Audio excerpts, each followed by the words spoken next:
أنا القرآن رباني وعلى في الورى شاني. أنا القرآن رباني وعلى في الورى شاني. أنا القرآن أدبني. أنا القرآن نقاني. بسم الله الرحمن الرحيم. الحمد لله رب العالمين، وأزكى الصلاة والتسليم على سيدنا ونبينا محمد وعلى آله وصحبه أجمعين. اللهم افتح لنا أبواب الرحمة وأنطقنا بالحكمة، علمنا ما ينفعنا وانفعنا بما علمتنا وزدنا علما. اللهم افتح علينا فتوحات العارفين، اللهم افتح علينا أسرار كتابك، واجعلنا من أهل القرآن الذين هم أهلك وخاصتك، واجعلنا من أهل القرآن الذين هم أهلك وخاصتك. وصل اللهم وسلم وبارك على الرحمة المهداة للعالمين سيدنا وحبيبنا ونبينا محمد وعلى آله وصحبه أجمعين. Donc mes chers frères, mes chères sœurs, bienvenue pour cette nouvelle séance. Toujours on est avec ces jeunes ou ces gens de la caverne. Lors de la dernière séance, nous avons mis en avant comment Allah Azza wa Jal, de façon miraculeuse, mais tout en respectant les normes gérées dans l'univers, Allah Azza wa Jal a mis tout à disposition de ces jeunes pour qu'ils puissent rester en parfait état.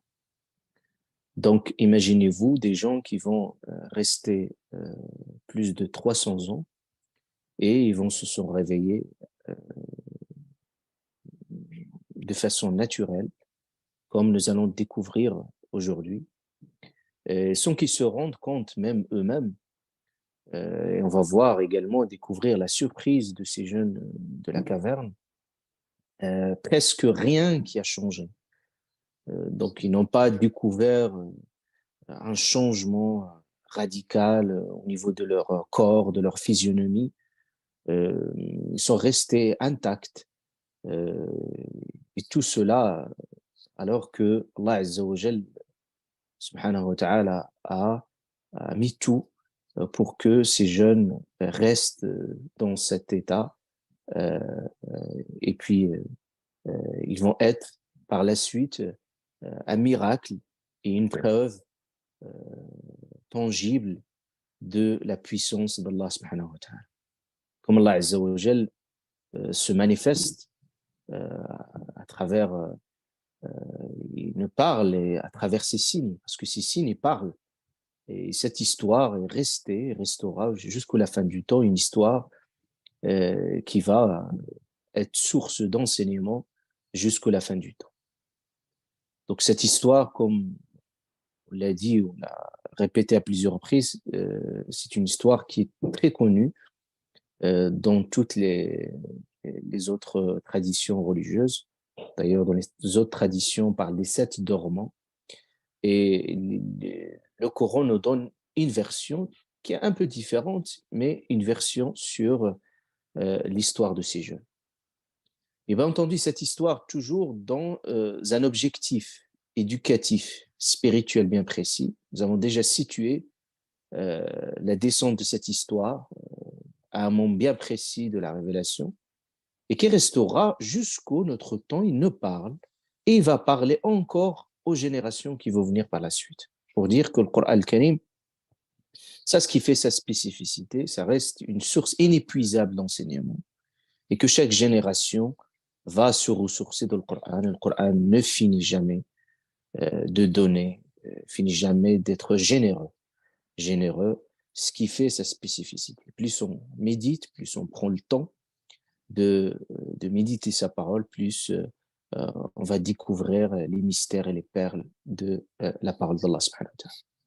Donc, les versets que nous allons méditer, on va aller doucement et tranquillement, sans être pressé par le temps. Le Coran, il faut lui donner également le temps de réflexion. Et Inch'Allah subhanahu wa ta'ala, la prochaine fois également, on finira ce qui nous restera. Inch'Allah subhanahu wa ta'ala.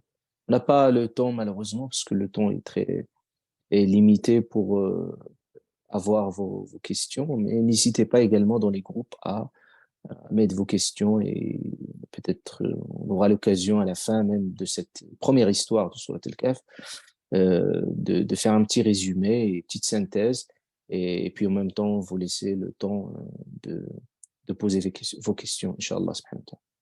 Donc Allah Azza wa Jal, il dit dans les versets qui vont suivre, que si Anas nous a lu ces versets coraniques, Allah Azza wa Jal a dit euh, subhanahu wa ta'ala, il va nous parler de ce moment de réveil, lorsqu'ils vont se réveiller. C'est-à-dire, on est tous attentifs à des gens qui ont resté 300 ans, ils vont se réveiller, dans quel état, et c'est quoi leur attitude. Le Coran va nous décrire fidèlement ce qui s'est passé concrètement. Allah Azza wa Jalla dit dans ce verset coranique, euh, il n'a pas dit on les a réveillés. Et le Coran, il a utilisé un terme très précis. Il a dit on les a ressuscités. Alors qu'en principe, c'est des gens qui dormaient. Malgré toute cette période, qui dormaient, c'est-à-dire le mot réveil est plus approprié pour caractériser cet état de réveil, quand quelqu'un s'endort. Mais Allah Azza wa Jalla parle, il les a ressuscités. Parce que tout simplement, cette histoire des gens de la caverne est une preuve tangible de la puissance d'Allah subhanahu wa ta'ala, sa puissance de ressusciter les morts.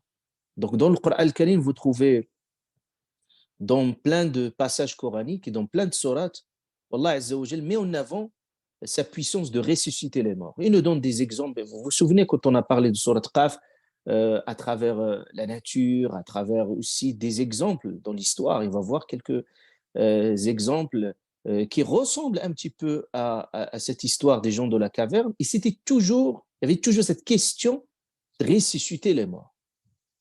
C'est-à-dire, on peut se dire, finalement, est-ce possible? C'est-à-dire, est-ce que maintenant, croire l'au-delà, croire qu'il y a une autre vie après la mort, et croire qu'un jour, Allah subhanahu wa ta'ala va nous ressusciter à nouveau, c'était toujours une interrogation qui a intrigué toujours la conscience humaine. D'ailleurs, vous voyez, quand il venait voir le prophète alayhi salatu salam, et les autres prophètes, c'était toujours le même argument. Comment Dieu peut ressusciter ses os, ressusciter ses cadavres, et comment est-ce possible? Est-ce que c'est possible de démontrer rationnellement la possibilité de ce jour de la résurrection? Le Coran nous dit oui. Il donne plein d'exemples. Si vous vous souvenez, dans Surat Qaf, on a parlé de la pluie, quand il descend, ça fait ressusciter rien que la terre qui est morte. Déjà, c'est une preuve aussi dans la nature, comme quoi la nature est pratiquement morte, mais il a été ressuscité par la pluie. Donc, plein d'exemples que nous donne le Coran al-Karim dans la vie quotidienne. Et ici, Allah subhanahu wa ta'ala, dans le Coran al-Karim, aussi nous donne un autre argument. Un autre argument que nous vivons au quotidien, à savoir le sommeil. Le sommeil, Allah Azza wa Jal, le Coran al-Karim le considère comme une petite mort. Petite mort. Allah Azza wa Jal dit Allahu yatawaffa al-anfusa hina mawtiha wallati lam tamut fi manamiha. Allah Azza wa Jal, quand il parlait il caractérisait la mort, il parlait du sommeil, c'est comme une mort, mais c'est juste une petite mort. C'est pour ça, quand vous voyez quelqu'un, tout le monde a fait cette expérience, quand vous voyez quelqu'un en train de dormir, donc vous avez l'impression qu'il est mort, complètement mort. Et c'est encore plus étonnant pour ces gens de la caverne, parce que quand les gens les voyaient, تحسبهم أيقاظا وهم رقود. Vous vous souvenez le verset qu'on a vu la dernière fois, il dit تحسبهم, tu as l'impression qu'ils sont vivants, alors qu'ils dorment. Donc, quand vous voyez quelqu'un en train de dormir, vous avez l'impression qu'il est mort, c'est-à-dire il est complètement immobilisé, immortalisé, déconnecté, découpé complètement de la réalité du monde. Vous voyez vraiment, c'est très impressionnant. C'est pour ça qu'en nous dormant, notre âme quitte notre corps, mais il ne le quitte pas définitivement. C'est-à-dire, c'est comme il y a une liberté conditionnelle pour, pour l'âme. C'est-à-dire, l'âme, il va se balader dans les airs célestes, mais quand il va être convoqué pour revenir au corps, il revient. Et là, que la personne se réveille, c'est parce que, et quand quelqu'un dort, parce que l'âme, il a quitté un moment. Mais il est toujours connecté au corps, mais il a quitté à un moment donné le corps. Donc vous voyez parfois des preuves qui sont dans notre corps, mais qu'on n'est pas parfois conscient de cela. C'est pour ça qu'en nous dormant, donc juste faire ce parallèle entre ce terme ressuscité et l'histoire des gens de la caverne qu'Allah subhanahu wa ta'ala qualifie, c'est-à-dire des gens qui dormaient. D'ailleurs, on parle des 7 dormants. Et ressusciter quand ils vont se réveiller, quand quelqu'un s'endort, le prophète alayhi salatu salam nous a enseigné un dua. Ce dua, qu'est-ce qu'on dit? Allahumma inni aslamtu nafsi ilayk. Wallah, j'ai remis mon âme à toi. C'est comme tu remets cette âme. Et il dit que je te remets cette âme qui va aller vers Allah subhanahu wa ta'ala. Fahfadha, protège-la. Et s'il fait revenir, il revient au corps, c'est par le décret d'Allah subhanahu wa ta'ala. Combien de gens qui se sont endormis, mais ils ne se sont plus réveillés. C'est-à-dire, l'âme, quand il a quitté le corps, il l'a quitté définitivement. Et combien de gens, et combien Allah subhanahu wa ta'ala nous donne des occasions. Donc, nous vivons la mort au quotidien en réalité. Donc, la mort n'est pas étrangère au sens rationnel du terme. C'est pour ça que quand on se réveille, le prophète alayhi salatu salam nous a enseigné un dua. Regardez, quand on dort, on fait cette annonce. Je te remets mon âme. C'est-à-dire que je me dis dans ma tête que cette âme va quitter le corps, mais je n'ai aucune garantie que cette âme va revenir encore à nouveau. C'est-à-dire, en principe, quand on dort, on entre dans une forme d'expérience de mort, en réalité. Mais parfois, juste parce que l'habitude, on dort, etc., mais on ne se rend pas compte de cette dimension existentielle. Et quand on se réveille, le prophète nous a enseigné, on dit Alhamdulillah, regardez ce bout de Alhamdulillah, alladhi radda alayya ruhi. Alhamdulillah, je remercie Allah qui m'a rendu mon âme. Masha'Allah, rendu mon âme. C'est-à-dire, et mon corps sain et sauf, il m'a autorisé de l'évoquer. C'est-à-dire que le prophète nous enseigne à travers ce dua-là, c'est comme quand Allah vous rend votre âme, c'est comme il vous donne une autre chance de vivre. Ça veut dire que la vie, ce n'est pas une garantie. C'est-à-dire, de jour en jour, je ressens ce bienfait d'avoir encore une journée supplémentaire. Ce n'est pas une garantie à vie. Parce que qu'est-ce qui a détruit les gens? Le prophète, il n'y a pas quelque chose qui détruit la foi comme tol al-amal, c'est-à-dire les gens qui sont dans un faux espoir de vivre dans l'éternité. Ils ne se posent jamais ces questions, jusqu'au que la mort surprend les gens subitement. On se dit, oui, qu'est-ce qui se passe? Oui, c'est-à-dire le prophète nous enseigne cette attitude au quotidien de nous dire, c'est ma dernière journée et j'ai encore une nouvelle chance. Donc, cette question de l'âme, quand il quitte le corps, c'est une expérience de mort. D'ailleurs, quand les gens dorment, votre âme, il rencontre d'autres âmes de ce monde. C'est pour ça, par exemple, al-ru'ya, la vision dans le rêve, quand vous voyez, par exemple, des personnes qui sont décédées, mais qui communiquent avec vous. Qu'est-ce qui a laisser cette possibilité de communication, c'est la communication des âmes. Et notre âme qui est dans l'autre monde où le corps n'est plus, et vous, votre âme, on lui a autorisé ce moment. C'est pour ça, dans le rêve, vous voyez des choses. Vous voyez que l'âme peut se balader partout et on a même des communications. Le mort vient parfois vous interpeller, parfois vous parler, parfois, même parfois il ressent même votre quotidien.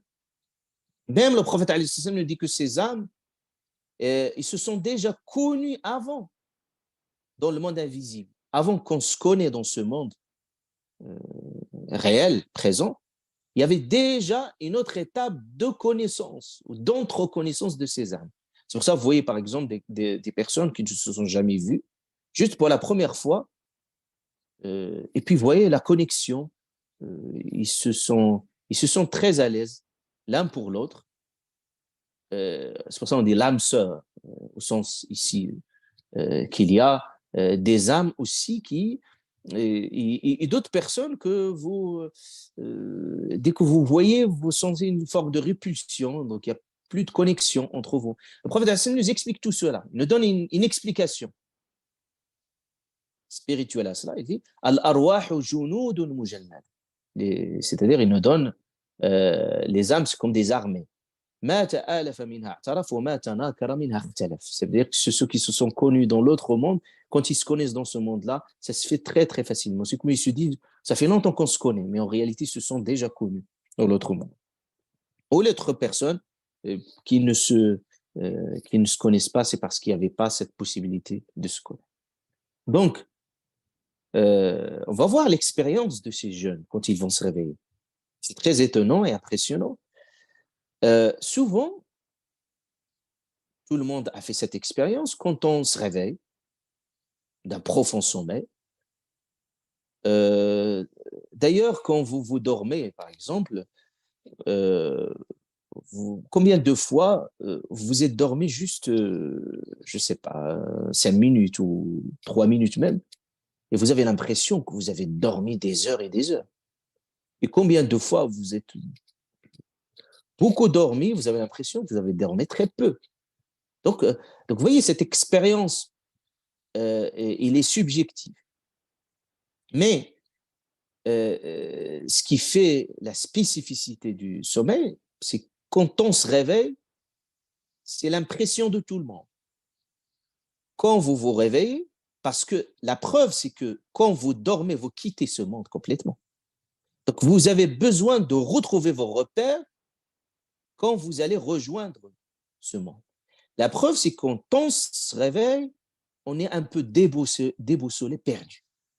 C'est-à-dire, jamais quand vous vous réveillez, vous serez dans un état normal. Première des choses, c'est que vous avez l'impression de se déconnecter d'un monde pour être connecté à une autre réalité. Donc, on perd les repères du temps, les repères de l'espace, et vous faites cette expérience, par exemple, quand vous changez de lit, ou quand vous dormez parfois dans des situations un peu difficiles et compliquées. Et là, vous allez voir faire une expérience très, très, très différente. Donc, quand on se réveille, la première chose, on doit nous situer dans le temps et l'espace. Et c'est ce qui va se passer pour ces jeunes de la caverne. Donc, c'est pour ça le sommeil, quand on se réveille, il ne faut pas qu'il soit très brusque. C'est-à-dire, il doit être progressif. Même quand vous voulez réveiller quelqu'un, jamais il faut le réveiller de façon brutale et violente. Non. C'est-à-dire, il faut aller tout doucement avec lui, parce que là, c'est comme quelqu'un, il est complètement branché dans une autre réalité. Vous venez tout de suite le brusquer comme ça. Et combien ça fait, même au niveau de la santé aussi, ce n'est pas une bonne attitude, ce n'est pas une bonne façon de faire. Ça peut déstabiliser, ça peut même faire des dégâts et des risques aussi. On a plein d'expériences à ce sujet-là. Donc, puisqu'on est perdu, déboussolé, on n'a plus de notion de temps, d'espace, vous voyez, quand on se réveille, la première chose que vous faites, naturellement, tout le monde le fait, la première chose que vous faites, c'est vous regarder la montre. Pourquoi quand je me réveille, je regarde la montre? Parce que je ne sais pas. Je ne sais pas combien j'ai dormi. Parce que la montre me permet de me situer dans le temps. C'est-à-dire, je fais un petit réglage pour situer dans ce monde-là. Parce qu'on perd complètement ses repères temporels. Et c'est ce qui est arrivé à ces gens de la caverne. Donc, toute cette introduction pour que vous compreniez le sens profond de ce verset. Allah subhanahu wa ta'ala, il dit, et c'est ainsi que nous les ressuscitâmes afin qu'ils s'interrogent entre eux. L'un parmi eux dit, combien de temps avez-vous demeuré là? Ils diront, nous avons demeuré un jour ou une partie d'un jour. C'est-à-dire, la première interrogation, c'était la suivante. Combien de temps avez-vous demeuré là? C'est-à-dire, ils se posent des questions sur le temps pour se situer dans le monde dans lequel. Donc, on voit par rapport à cette question-là, Kam labithtum, c'est-à-dire combien vous êtes demeurés. Et on voit qu'ils se sont divisés autour de cette question. Certains disent qu'un jour, d'autres ils disent une partie d'un jour. Ça démontre parfaitement ce que je viens de vous décrire. De vous décrire que c'est très impressionnant de voir comment le temps, au-delà du temps objectif, ou le temps que nous mesurons à travers les montres, les heures, une invention humaine pour nous repérer dans le temps. Mais le temps, avant tout, ça reste du ressenti, ce qu'on appelle le temps subjectif. Donc, faites l'expérience, combien, par exemple, de fois vous avez l'impression que le temps passe très, très, très vite. Il y a d'autres moments, vous voyez que le temps, il passe très, très lentement. Et parfois, ça change en fonction des lieux, en fonction des moments, en fonction des circonstances, en fonction avec la personne avec qui converser. Par exemple, si vous êtes avec quelqu'un que vous aimez, vous comptez même pas votre temps, vous sentez même pas votre temps. Et parfois, avec des personnes que vous vous sentez pas très à l'aise, juste 5 minutes, c'est comme des heures et des heures. C'est-à-dire, c'est infernal. Et parfois, l'attente. Quand vous êtes dans l'attente de quelque chose, vous voyez l'impression que le temps est très, très, très, très lent. Donc, on voit que leur réponse, c'était quoi? Yawman aw ba'da. Ils ont dit un jour ou une partie de la journée. Ce qui est très étonnant, c'est que cette réponse, retenez bien cette réponse, on va voir que cette réponse, il est cité à plusieurs reprises dans le Coran al-Karim. Dans d'autres histoires qui sont similaires aux gens de la caverne, mais on voit toujours quand ils répondaient de la même façon, de la même manière. Yawman aw ba'da. Une journée ou une partie de la journée. On a l'histoire de Surat al-Baqarah, la vache. Vous pouvez revenir à cette histoire où Allah subhanahu wa ta'ala nous parle de quelqu'un, Uzair, on disait que c'est un prophète, ou d'autres parlaient dans tous les cas, c'était quelqu'un, Allah subhanahu wa ta'ala n'a pas cité spécifiquement son nom, mais dans tous les cas, Allah azza wa jal, cette personne-là l'a fait mourir 100 ans. Et il l'a ressuscité. Regardez dans Surat al-Baqarah, verset 259, voyez Allah azza wa jal dit dans cette sourate, ou comme celui qui passait par un village désert et dévasté. Cette personne, il est passé par un village désert et dévasté. Il dit, cette personne, quand il est passé, il a dit, comment Allah va-t-il redonner la vie à celui-ci après sa mort? Et tout qui est déserté, dévasté, comment est-ce possible qu'il y a une autre forme de vie? Et lui, il se posait cette question. Dit-il, Allah subhanahu wa ta'ala voulait lui faire la démonstration. Comme quoi, il est capable de tout, subhanahu wa ta'ala. Allah donc le fait mourir et le garda ainsi pendant 100 ans. Allah l'a fait dormir, l'a fait mourir comme il a fait pour ces gens de la terre, pendant 100 ans. Et puis il le ressuscita, il va le ressusciter à nouveau, en disant, combien de temps as-tu demeuré ainsi? On lui a posé la question, combien? 100 ans. Quand il s'est réveillé, qu'est-ce qu'il a dit? Je suis resté un jour, dit l'autre, ou une partie d'une journée. La même réponse. Non, dit Allah. Allah subhanahu wa ta'ala dit, non, dit Allah, tu es resté 100 ans. Regarde donc ta nourriture et ta boisson. Rien n'est gâté. Mais regarde ton âne, et pour faire de toi un signe pour les gens. Et regarde ses ossements, comment ne les assemblons et les revêtons de chair. Et devant l'évidence, il dit, cette personne, il dit, je sais qu'Allah est omnipotent. Donc, vous voyez cette histoire de cette personne-là. Il a trouvé sa nourriture, tout. Et même son âne, Allah subhanahu wa ta'ala a rassemblé voilà, les os et il a revêté, il a remis le chair pour l'âne jusqu'au qu'il l'a vu intact, tout. Ça, c'est une preuve. Et la personne ici s'est dit devant cette puissance d'Allah subhanahu wa ta'ala, a'lamu anna Allah, je sais, donc Allah, ala kulli shay'in qadir, Allah est omnipotent. Mais ce qui nous intéresse ici, c'est qu'il est resté 100 ans. Les autres, ils sont restés 300 ans. Plus de 300 ans. Ils ont dit la même réponse. Un jour ou une partie d'une journée. Et là, la même chose. 100 ans, il dit la même chose. Alors qu'ils ont, objectivement, ils n'ont pas vécu la même période. Là, je vous donne un autre exemple encore plus flagrant. Allah subhanahu wa ta'ala nous parle des gens quand ils seront ressuscités de leur tombe. Et en principe, les gens restent dans leur tombe. Et là aussi, c'est une autre dimension. Parce qu'il y a beaucoup de personnes qui se posent la question. Oui, les gens, ils sont restés dans la tombe. Ils sont dans un autre monde, ce qu'on appelle el barzakh. Le barzakh, c'est-à-dire ce temps de transition. Et là, on n'obéit plus aux dimensions temporelles de notre temps. C'est-à-dire qu'on peut se dire, il y a des gens qui attendent jusqu'au maintenant l'arrivée de l'heure, des siècles et des siècles, mais la notion du temps n'est plus la même. D'ailleurs, même le jour du jugement, le temps n'est plus le même. Le temps pour nous, ce qu'il est pour Allah subhanahu wa ta'ala, ce n'est pas le même. C'est-à-dire votre vie, un jour auprès de ton Seigneur, c'est comme alf sana, c'est comme 1000 ans. Donc la vie sur l'échelle humaine, c'est 2 secondes, vous n'êtes rien.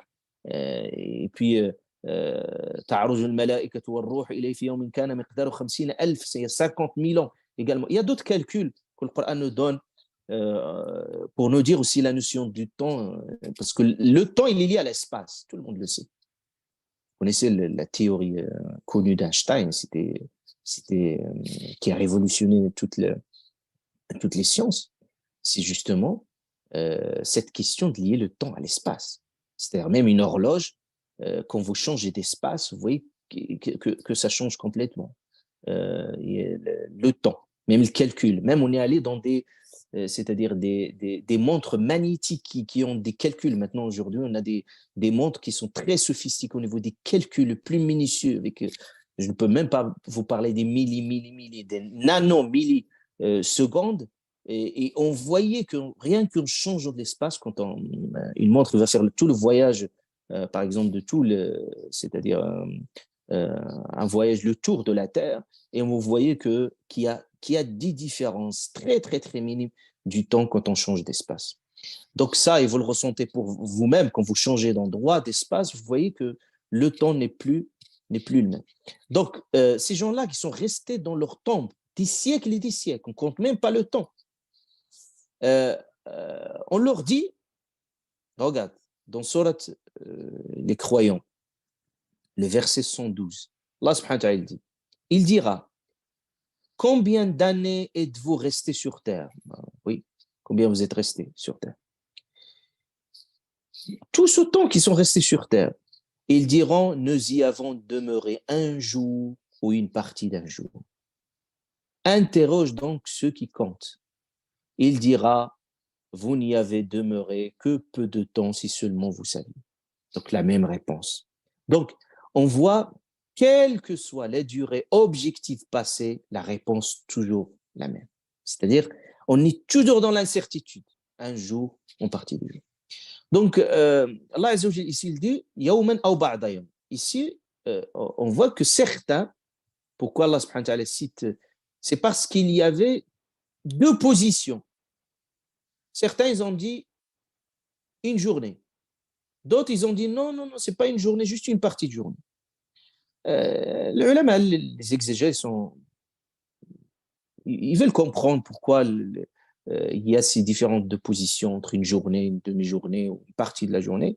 Ils ont dit parce que ils ont vu que le soleil ne s'est pas couché, parce qu'ils se sont remémorés, qu'ils sont rentrés au début de la journée, et puis d'un seul coup, quand ils se sont réveillés, ils voyaient bientôt que le soleil va se coucher. Donc, ils se sont dit, peut-être une partie d'une journée. Donc, c'est cette raison qui était invoquée. Mais dans tous les cas, voilà, c'est-à-dire pour cette histoire, quand ils se sont réveillés. On voit que il y a d'autres gens, vous voyez qu'il y a des différences, même au sein du même groupe, vous avez différentes positions qui se confrontent. Et puis on voit une autre position plus pragmatique qui va se manifester. Et Allah Azza wa Jal dit, le verset 19, toujours dans cette sourate, d'autres diront, c'est-à-dire qu'il y avait aussi, les gens sont rentrés dans un débat tout de même. Une partie, une journée, est-ce qu'une partie... Ils commençaient à se poser ces questions, qui sont des questionnements naturels et intuitifs. D'autres diront, il y a une autre position d'autres personnes qui vont un petit peu nuancer le débat. D'autres diront, votre Seigneur sait mieux combien de temps vous y avez demeuré. Envoyez donc l'un de vous à la ville avec votre argent que voici pour qu'il voit quel aliment est le plus pur et qu'il vous apporte de quoi vous nourrir. Tout simplement, on voit que ces gens-là, une partie de ces jeunes qui veulent éclore ce débat. Ils voyaient c'est un débat inutile et stérile. Et c'est un débat qui ne mène nulle part. Donc, ils ont dit, arrêtons ces spéculations, une journée, une partie d'une journée. Votre Seigneur sait mieux combien de temps vous y avez demeuré. Et soyons pragmatiques. Passons aux choses sérieuses. Nous, on n'a pas le temps pour ce débat. Nous avons faim, on a besoin de quoi nous nourrir. Donc, on a besoin que quelqu'un puisse aller acheter. Donc, c'est pour ça qu'ils ont dit, votre Seigneur sait mieux combien de temps vous y avez demeuré. Envoyez donc l'un de vous à la ville avec votre argent.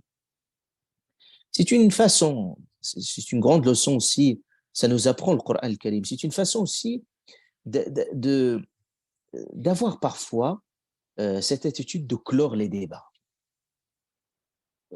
Surtout autour de certains sujets qui, dans tous les cas, des sujets qui restent conjonctureux, des sujets qui restent spéculatifs, car on ne saura, il y a des sujets, on ne saura jamais la vérité.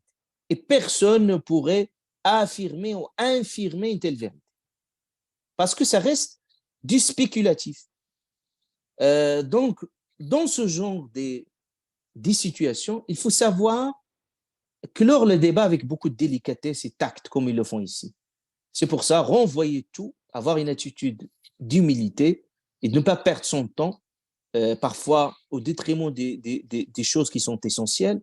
Et on va voir, le Coran al-Karim va aussi, à la fin de cette histoire-là, va mettre en avant un autre débat. Et vous voyez, toujours autour de ces gens de la caverne, il y a toujours des débats. On va voir des débats déjà entre eux, des débats après leur mort, et aussi d'autres débats qui vont se manifester sur leur nombre, sur plein de choses. Donc, quand on a ce genre de sujets, il faut avoir cette attitude de renvoyer tout à la connaissance d'Allah. Allahu a'lam. On ne peut pas rester 60 ans à discuter sur un sujet qu'au final, personne ne peut convaincre l'autre. Parce que c'est des sujets. On n'est pas dans les arguments du concret, dans des arguments tangibles. On est juste dans la spéculation. Personne ne pourrait dire la vérité avec beaucoup de certitude. Et là, vous imaginez combien de temps il a été consommé parfois dans des sujets de cette nature-là. Parfois des débats sans fin, parfois des discussions stériles. Et on va voir que le Coran Karim, à la fin, va nous montrer qu'il ne faut pas s'attarder sur certaines futilités. Donc, ils ont dit, فَابْعَثُوا أَحَدَكُمْ. Il faut envoyer quelqu'un. Maintenant, on a faim, on doit manger. Donc, ils ont missionné quelqu'un. Donc ça nous montre une chose essentielle dans un groupe. Le principe de la délégation.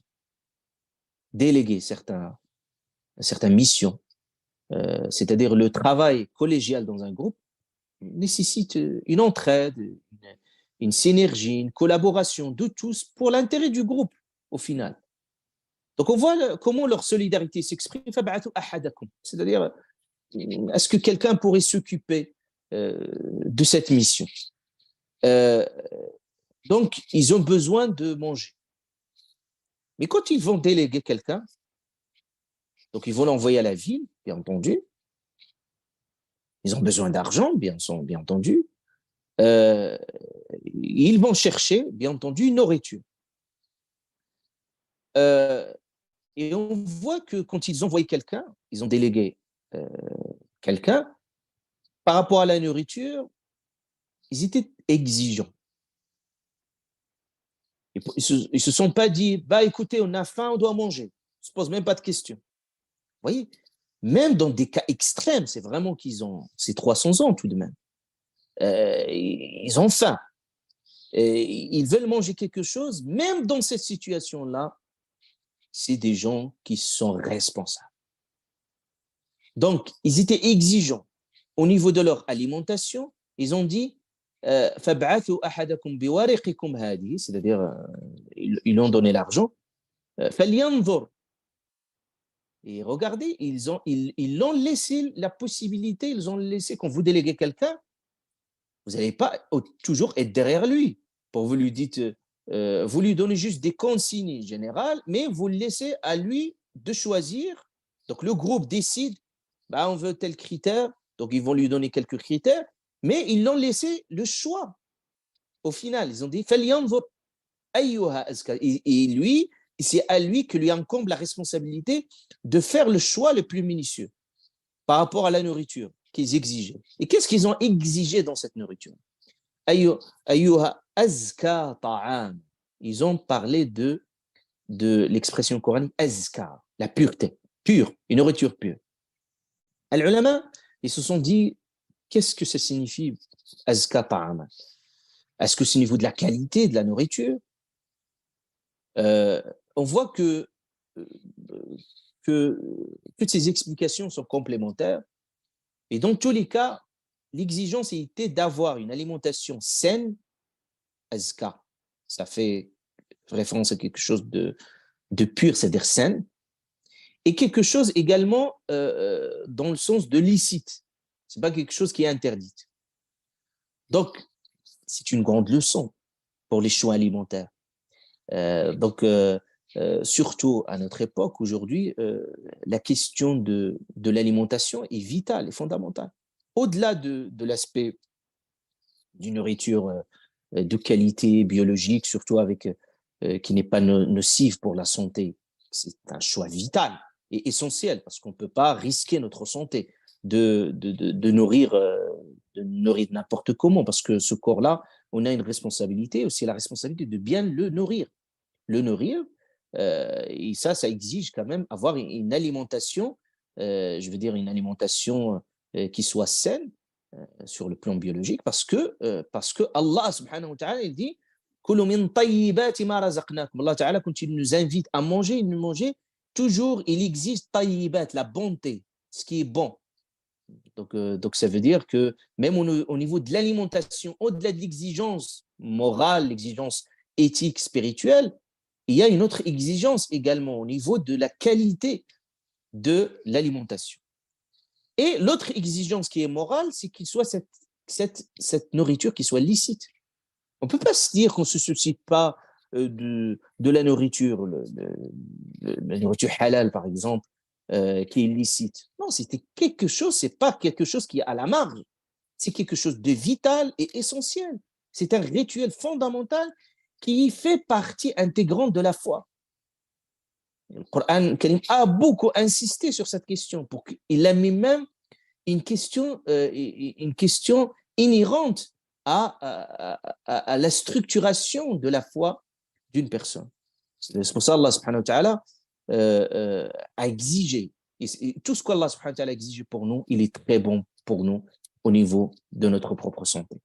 C'est-à-dire les exigences que l'islam a exigées au niveau du rituel, également de l'alimentation, de ne pas maltraiter l'animal, également de bien choisir l'alimentation, d'avoir une éthique également, une moralité sur tous les niveaux montre finalement même une éthique, comment immoler le mouton. Et tout ça, ça reste un rituel. Et parce que déjà, quand on le fait pour Dieu. C'est-à-dire ce sacrifice également qu'on le fait, c'est quelque chose qui se fait pour Dieu parce qu'Allah subhanahu wa ta'ala a mis à notre service cette alimentation. Donc, je clôt ce débat, juste une petite parenthèse. Donc, il cherchait la nourriture la plus pure. Ayyuha azka ta'am. Falyatikum birizqin min. Qu'il vous ramène cette nourriture. Et un deuxième conseil. Et je finis avec ça, Inch'Allah. Le deuxième conseil, ils disent, ils savent qu'il y a un risque de même envoyer quelqu'un en pleine ville, alors qu'ils sont dans une caverne. Ils sont informés de rien, donc ils ne savent pas ce qui se passe de l'autre bout de la vie. Dans leur tête, toujours, ils sont à l'époque de l'oppression. Donc ils doivent avoir une attitude de vigilance et beaucoup de prudence. C'est pour ça qu'ils ont dit qu'ils agissent avec tact. C'est-à-dire, celui qu'on va l'envoyer, c'est-à-dire ils ont bien choisi la personne qui va l'envoyer, qu'il a l'obligation, au-delà d'il va nous apporter de la nourriture, mais qu'il a l'obligation d'agir avec beaucoup de tact, délicatesse. Regardez, il dit, et qu'il ne donne l'éveil à personne sur vous. C'est-à-dire, il ne faut pas qu'il agisse d'une manière qui pourrait provoquer l'autre. Donc, il doit faire, c'est comme ils disent qu'il doit faire attention à son geste, à son comportement, parce que pour eux, cette attitude-là risquerait de menacer leur propre sécurité. Parce que s'ils sont découverts, ils vont être torturés, tués, alors qu'ils voulaient être justement chercher la sécurité dans cette caverne. Donc, qu'est-ce que ça nous apprend, cet enseignement? D'ailleurs, il y a une éthique. Allah subhanahu wa ta'ala dit ce qu'on appelle l'éthique de talattuf. C'est un comportement qu'on va voir de talattuf. C'est comme il disait à cette personne, attention, quand tu pars, il ne faut pas être dans la provocation, il ne faut pas être dans la confrontation, il ne faut pas de violence gratuite. C'est-à-dire, on voit déjà la sagesse, la maturité de ces jeunes. Subhanallah, ils ont demandé qu'Allah Ta'ala leur accorde cette maturité. Et on voit cette perspicacité. Ils savent qu'ils sont poursuivis et qu'ils sont regardés. Donc, ils doivent faire plus attention. Donc, ils pourraient éventuellement, on pourrait imaginer, c'est pas le courage qui manque à ces jeunes. On voit, le Coran nous a parlé déjà du courage de ces jeunes. Ils pourraient jouer, comme certains peuvent le jouer, ils peuvent jouer les héros, les martyrs, où ils disent pourquoi se cacher, pourquoi ils pouvaient manifester un faux courage. Mais eux, ils savent que le pari, il est perdu d'avance. Regardez leurs arguments. Qu'est-ce qu'ils ont dit? Pourquoi il faut agir avec beaucoup de délicatesse et tact? Ils ont dit, le verset 20, si jamais ils vous attrapent, c'est-à-dire que ces gens-là, si jamais ils vous attrapent, c'est pas parce qu'ils manquent d'audace, non, ils ont peur, non, parce qu'ils sont quand même dans une lucidité. C'est pour ça que la lucidité. C'est-à-dire, ils disent, si jamais ils vous attrapent, ils vous lapideront ou vous feront retourner à leur religion et vous ne réussirez alors plus jamais. Regardez, c'est-à-dire des gens qui sont lucides, ils sont conscients de leurs limites. Nous sommes une petite minorité, des petits jeunes. Qu'est-ce qu'on pourrait faire face à la force? Donc, ils savent que, ils sont conscients de leurs limites et qu'il y a une disproportion de force. Donc, la bataille est perdue d'avance. C'est pour ça qu'ils ont dit, ils vous lapideront. Yarjumukum. Ils vous lapideront, c'est-à-dire, ils ont dit, ils ont mis cette personne-là face à deux conséquences qui sont très dramatiques. La première des choses, ils vous lapideront. Yarjumukum. Al-rajm, c'est la punition la plus grave de l'époque. C'était ça, al-rajm. Rajm, quand vous voyez quelqu'un, il est pendu, vous commencez à jeter c'est-à-dire la torture, tout simplement. Rajm, souvent avec les pierres. C'était la torture. C'est-à-dire, tout simplement, ils disent, écoutez, sont une petite minorité, il y a le risque d'être persécuté, le risque d'être torturé par l'usage de la force. Donc, on est face à ce choix dramatique, conséquences dramatiques. La première, yarjumukum. Et c'est quoi le deuxième choix, encore plus dramatique? Ou vous serez forcé à s'assimiler. Yarjumukum. Ils vont vous ce qu'on appelle l'assimilation forcée. Donc, vous êtes obligé d'abdiquer votre foi. Et dans les deux cas, vous êtes perdu. C'est-à-dire vous ne réussirez alors plus jamais. Donc, vous voyez que ces jeunes, ils nous montrent une chose, c'est qu'il faut toujours tenir compte des conséquences de nos actes. On ne peut pas se hasarder ou ne pas réfléchir aux conséquences de ça. Donc cette discrétion doit être une attitude spirituelle. C'est-à-dire, ce n'est pas qu'il faut s'effacer, il ne faut plus exister. Non.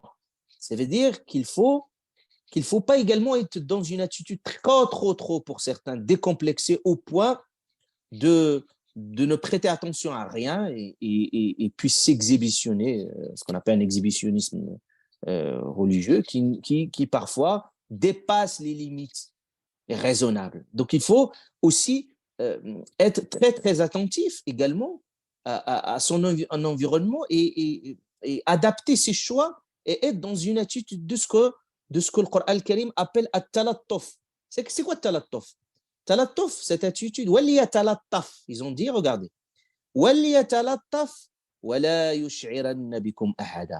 at-talattuf, c'est quoi? C'est faire les choses en toute délicatesse, sans faire trop de bruit. Il faut des gens qui font trop de bruit pour rien. Et puis ça attire le regard, sans provocation. C'est-à-dire éviter toute attitude et tout comportement qui pourrait attirer, provoquer l'autre. Donc, tout simplement être dans une attitude sage.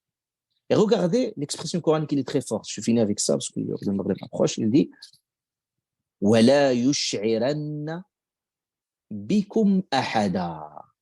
Il se dit وَلَا يُشْعِرَنَّ بِكُمْ أَحَدًا. Regardez, la يُشْعِرَنَّ, il ne faut pas qu'on sente votre présence. وَلَا يُشْعِرَنَّ بِكُمْ أَحَدًا. C'est-à-dire, يُشْعِرَنَّ, c'est-à-dire qu'on ne sent pas. C'est-à-dire, là, vous êtes bien présent, mais on ne sent pas votre présence. C'est-à-dire, on ne la sent pas très brutalement.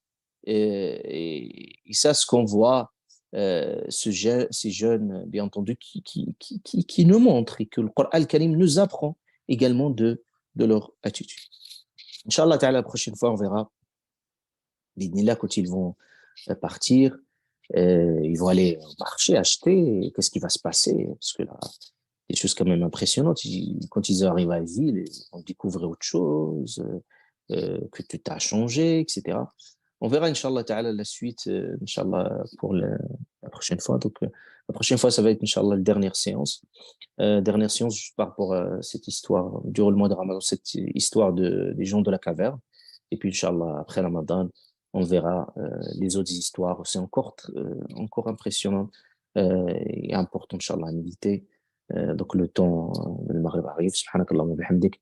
نشهد أن لا إله إلا أنت نستغفرك ونتوب إليك سبحان ربك رب العزة عما يصفون وسلام على المرسلين الحمد لله. القرآن يسري في شراييني ووجداني، أنا نبت بحفاظ جليل القدر والشان، لهم نور يعانقهم يضاهي شمس أزماني،